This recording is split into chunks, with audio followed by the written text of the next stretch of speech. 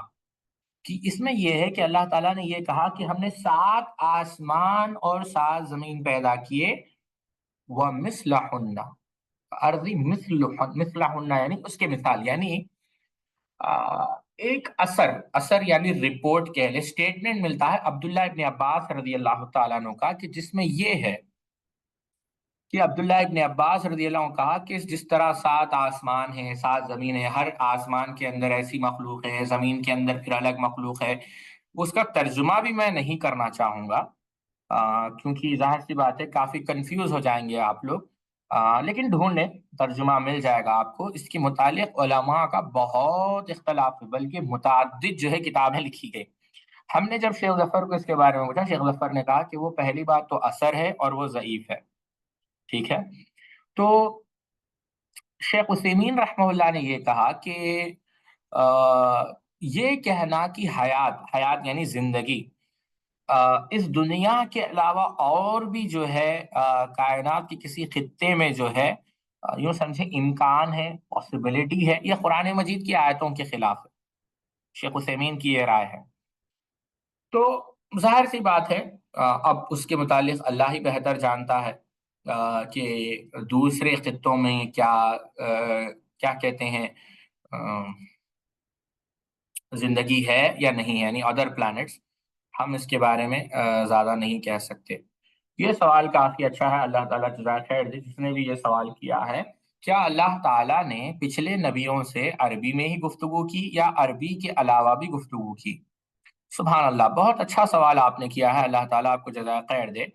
یہاں پر ایک بات یاد رکھیں، اللہ رب العزت نے ہر قوم کو بھیجا، ایسی قوم کے بعد جب بھیجا تو ظاہر سی بات ہے وہ قوم کی زبان بھی سمجھتے تھے. وما ارسلنا من رسول الا بلسان قومه، جیسا اللہ تعالیٰ نے سورہ ابراہیم میں کہا کہ ہم نے کسی رسول کو نہیں بھیجا الا یہ کہ بلسان قومه، اس قوم کی زبان کو وہ جانتے ہو. سمجھے؟ اللہ رب العزت نے قرآن میں سیدنا موسیٰ علیہ الصلوۃ والسلام کے متعلق کیا کہا؟ وَكَلَّمَ اللَّهُ مُوسَىٰ تَكْلِيمًا، اللہ نے موسیٰ علیہ الصلوۃ والسلام سے کلام کیا. تو اللہ رب العزت، ظاہر سی بات ہے سیدنا موسیٰ علیہ الصلوۃ والسلام کی زبان عربی تھی یا نہیں تھی؟ عربی نہیں تھی. تو اللہ رب العزت انبیاء علیہ الصلوۃ والسلام سے اسی زبان میں گفتگو کرتا، زبان سے مراد لینگویج، اسی زبان سے گفتگو کرتا جس زبان کو انبیاء علیہ الصلوۃ والسلام سمجھتے تھے. یہ صرف عربی کے ساتھ خاص نہیں. ٹھیک ہے. یہ جو ہے اگلا نقطہ ہے. اس کے بعد ایک اور قضا اور قدر میں کیا فرق ہے؟ دیکھیں، آپ جب آرکیٹیکٹ کو یا ایک اسٹرکچرل ڈیزائن انجینئر کو آپ گھر کا پلان دیتے ہیں تو وہ کیا کرتا ہے؟ ڈیزائن ڈال کر آپ کو بتاتا ہے کہ یہ آپ کے گھر کا ڈھانچہ ہونے والا ہے، اور اسی ڈھانچے کے مطابق جو ہے آپ کا جو ہے گھر جو ہے بننا شروع ہو جاتا ہے. یعنی first there is a structure and then there is execution. اس اسٹرکچر کے مطابق تو دیر از خزا اینڈ دیر از خدر. خزا چیز لکھی گئی ہے، خدر اس لکھی گئی چیز کے مطابق زندگی اب گزرتی ہے. اسے کہتے ہیں خزا و قدر. سمجھ گئے آپ میری بات؟ امام نووی رحمۃ اللہ علیہ نے اور بعض علماء نے یہ بھی کہا ہے کہ قضا اور قدر یہ اصل میں جو ہے ایک ہی ہے، یعنی یہ ہم معنی ہے، یعنی یہ ایک ساتھ آتے ہیں. اس میں کوئی جو ہے کیا کہتے ہیں، یہ کوئی الگ چیز نہیں ہے. لیکن اگر آپ مثال سے سمجھنا چاہیں تو قضا اور قدر کا یہ معنی ہے. ٹھیک ہے. اچھا، کیا ویدر فور کاسٹ سننا